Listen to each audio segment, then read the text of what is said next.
What's up, you guys? Welcome back to my channel. My name is Alexis, if you don't already know, and if you have read the title already, today we are going to be getting into a highly suggested, and I mean highly suggested, like y'all done dropped this video in my comment section 1,000,001 times, so y'all wanted me to react to it. So I was just like, okay, like since it's a long video, let me like save it, let me put off on it. But since a Larry Bird fan dropped it in my comments today, I am going to finally make the video today. So that's what we are going to be doing. We are going to be watching Making the Case. I have never seen this video before ever in live, so y'all are going to get my raw and real reaction. But before we get into this video, be sure to subscribe to my channel, give this video a thumbs up, and leave a comment by the end of it if you are a Larry Bird fan or a Celtics fan.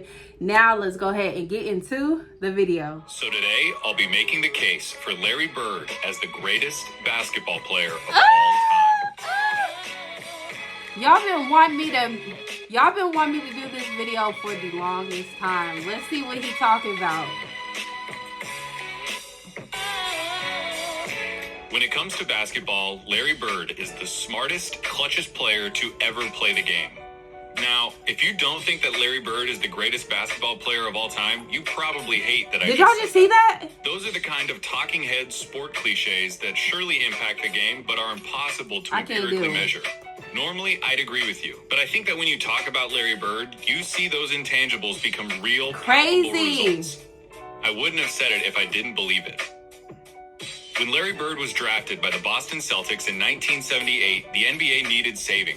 I love his confidence, y'all. The league had few marketable stars, cocaine addiction had several players in its grasp, and most damning of all, playoff games were being tape delayed. Playoff games at the highest level of basketball were being put in the back seat for black and white movies and network reruns. Dang. But rather than join the Celtics after being taken third overall, Larry Bird decided to return for his final year at Indiana State, a decision that would prove to be one of the most important in the history of the sport. Bird's final year saw the Sycamores tear through college basketball, going 33-0 before the national championship game. Oh, look at him. Bird, already claimed by the NBA's most historic and prestigious franchise, had established himself as the generational talent who would inherit the mantle of pro basketball. Period. Indiana State's opponent in the national championship was Michigan State, captained by the immortal Irvin Magic Johnson. The Sycamores lost the championship to the more talented Spartans in the highest rated game in the history of basketball at any level still to this day. Wow, that's the freaking stage had been crazy. set. The next decade of basketball would be defined by the rivalry between the White Hick from French Lick and his Boston Celtics, White and Hick the Black from French Magic Lick? and his Showtime Lakers. Is that what he rivalry said? between Bird and Johnson is entwined into the fabric of the NBA and is worthy of 100 documentaries. In this video, though, we're going to be looking at Bird's claim of supremacy. Here's Bird's basketball resume.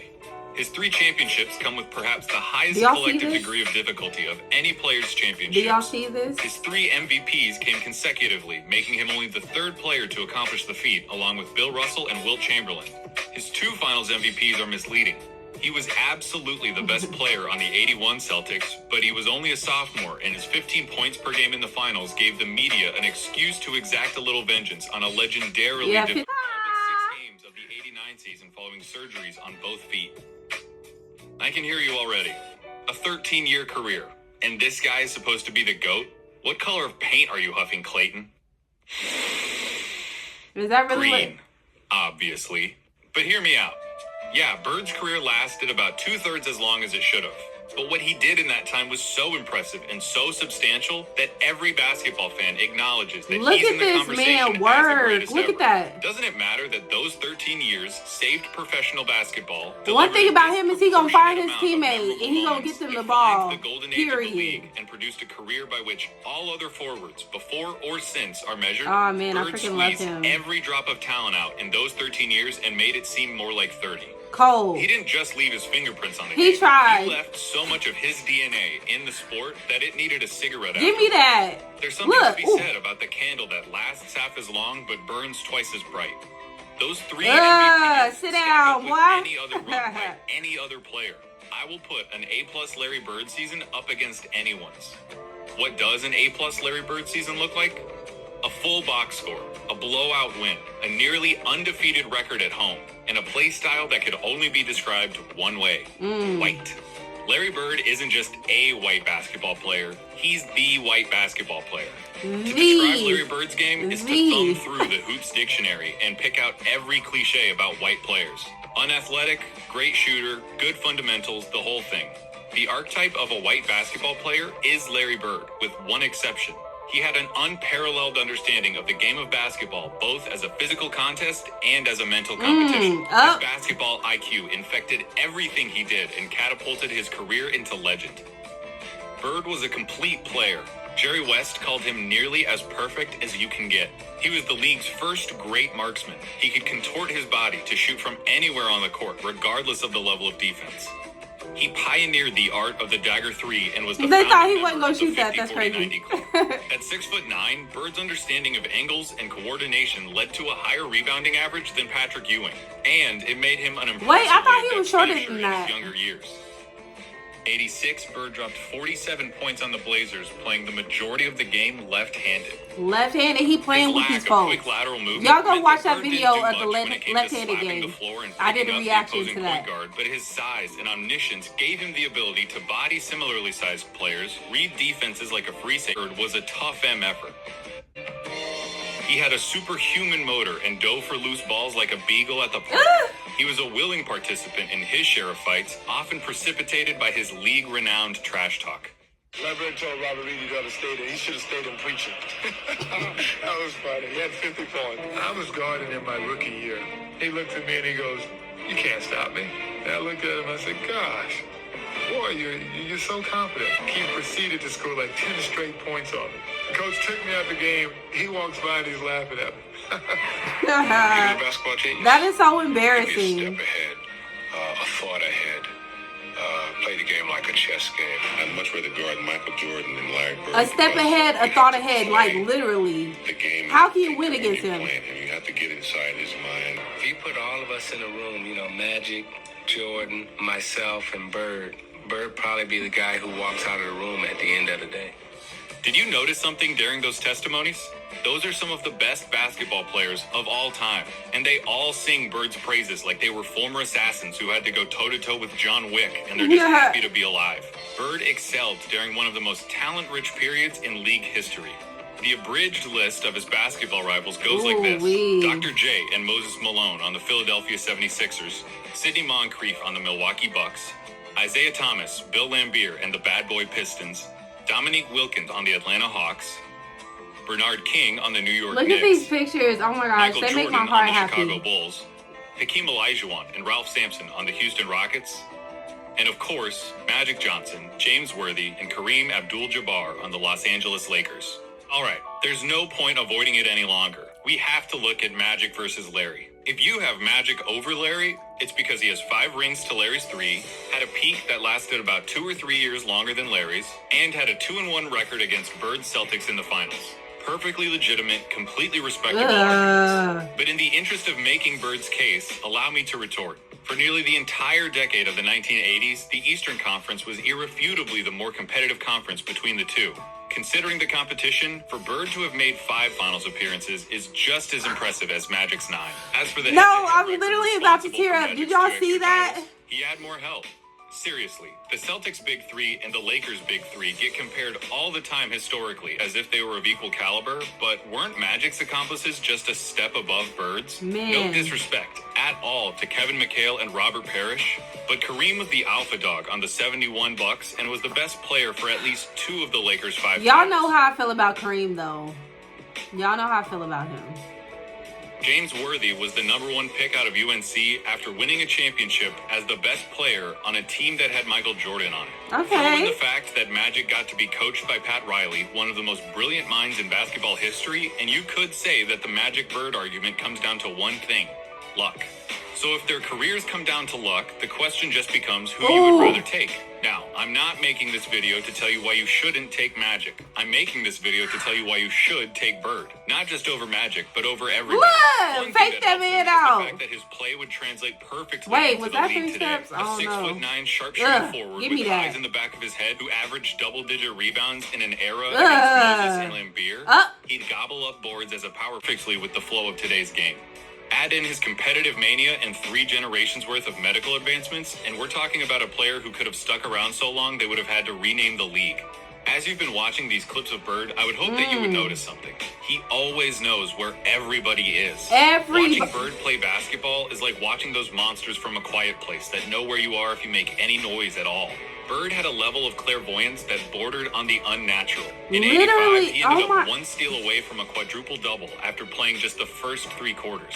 His passing was famously infectious and helped transform the Celtics of the 80s into an ideal that basketball teams at all levels are still shown tape of. They moved the ball with precision and intent, always looking for better shots and determined to get the entire team involved in the effort. That fact is almost entirely attributable to Bird and his wizardry with the ball. This acumen also helped Bird become the only player with a GOAT claim to transition successfully into other basketball roles after his playing career. In his 3 years as the head coach of the Pacers, Bird won a Coach of the Year award, coached the Pacers to their first and only finals appearance, and gave Michael Jordan as much trouble as he'd ever gotten in his career in the '98 Eastern Conference Finals. After moving into a front office role for Indiana, he won Executive of the Year in 2012, becoming the only person to have an MVP, Coach of the Year, and Executive of the Year award. On the court or off of it, inside and out, Larry Bird sees basketball as only You guys don't want to cry. Like, am I being a girl about this? To Bird's defining skill, making the big plays. Remember, NBA players get paid to win games. James Harden is getting paid nearly $40 million this year because he's supposed to help the Rockets win games. Victory can be achieved in a lot of ways, and the win column doesn't care how it happens. As Mark Sinclair once said, It don't matter if you win by an inch or a mile. Winning's winning. But when your team is down 1 in a crucial playoff game with 8 seconds left, and you need to hit a shot to stay in the series and keep your season alive, that's where players really separate themselves and earn their money. Love it or hate it, it's the players that come through in the big moments that live forever in our memory. Some players, for whatever reason, were never able to do it consistently. Some players were truly outstanding at it. Larry Bird was the best at it. Guaranteed. This man is freaking insane. I'm not going to give you the stats about his field goal shooting under 2 minutes with a score that's this close, or tell you who has the most buzzer beaters or any of that. Take that for data. I'm just going to show you clutch moments in clutch situations. 1985 against the Blazers. Bird drops 48 points, including this. Down 1 with 2 seconds left. Inbound pass, the double team in Bird. Look! Put a brick wall in front of this man, he gonna make it over it. 1985 against the Hawks. Look at this. Bird sets the Celtics scoring record with 60 points with shots like these. They open the right side. Bird the follow, He drills it again. That's the best shooting I've ever seen. 1980 of the 1986 NBA Finals, Bird clinches the championship with a triple-double in what he calls the best game he ever played. I literally love this man. Like, I don't think y'all know. Like, I don't think y'all understand. 1987 against the Washington Bullets. Look. Bird hits 1 shot to tie it before it's waved off because of a timeout. Hits another shot to tie it up for real. Crowd is standing up. It goes now to Bird. Bird goes up top. A little, like, he didn't set his feet. Like, he ain't got to do none of that. Who else is doing that? Like, everybody else got to set their feet, have it, you know, what? For 3 years, from 1986 to 1988, the three-point contest knew no other champion but Larry Bird. Period. Oh my God, this is making me want to cry. 14. This is a tie for the money. 1987 Eastern Conference Finals, Game 5. Tied at 2 games apiece against the bad boy Pistons, this enormous game would put the winner 1 game away from the NBA. The Pistons are up 1 with seconds remaining. The ball goes out of bounds off the Celtics. Isaiah Thomas just needs to inbound the ball to win the game. Now there's a steal by Bird. Underneath the DJ. Alright, I'm finna cry. I'm seriously about to cry. Y'all. There are truly too many big games and big moments for me to go through without this ending up as a documentary. So sick. But that all leads me to this, what I really want to talk about. 1987, NBA Finals, Game 4 against the Lakers. LA is up 2 games to 1, and the Celtics need to win to tie the series and stay alive. Bird hits a 3 with 12 seconds left to go up by 2. Bird goes for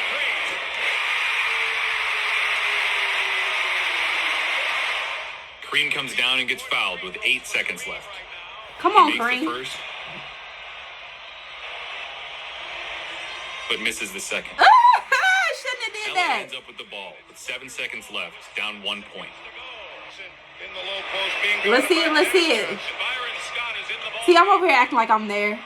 Magic hits this. The Okay. baby skyhook. Magic with a hook shot, scores with 2. 2 It seconds ain't left. over. Down 1. Dennis Johnson on the inbound. What do you think happens? I bet it wasn't that. When I paused the tape and the ball was hanging in the air, you thought it was going in.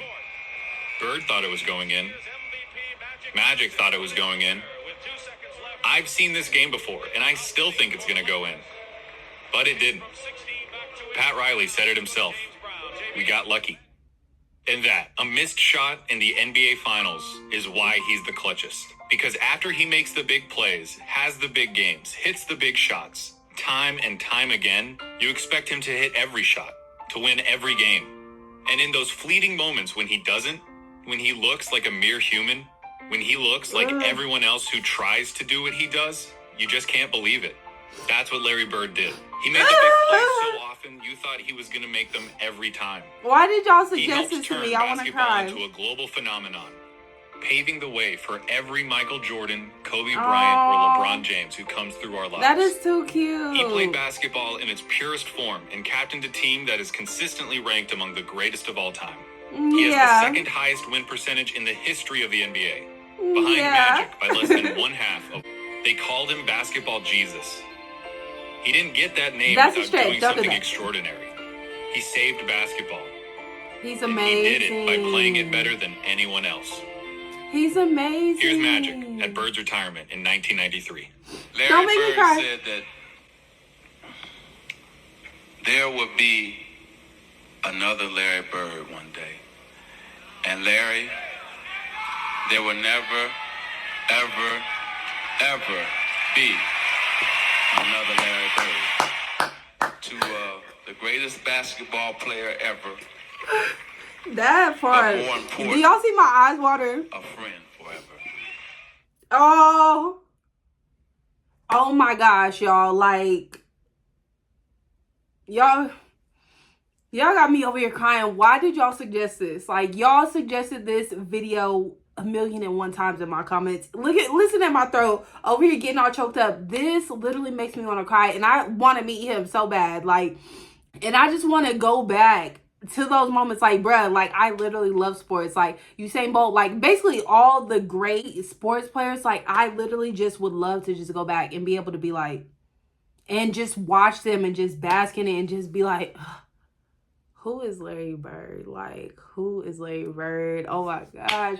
Y'all definitely drew some tears. Look, I had to edit those out because I can't have y'all seeing me on here cry or anything like that. But thank you guys so much for suggesting this video. I hope you guys enjoy watching it all the way through. I appreciate you guys for your support. And tag me in more videos of him because I'm obsessed at this point. Like, I'm a fan, and I didn't even get to watch him play in real time and in real life. But like the highlights, his effort, his drive, his dedication to the game, his knowledge of the game is freaking unmatched, and I freaking love it.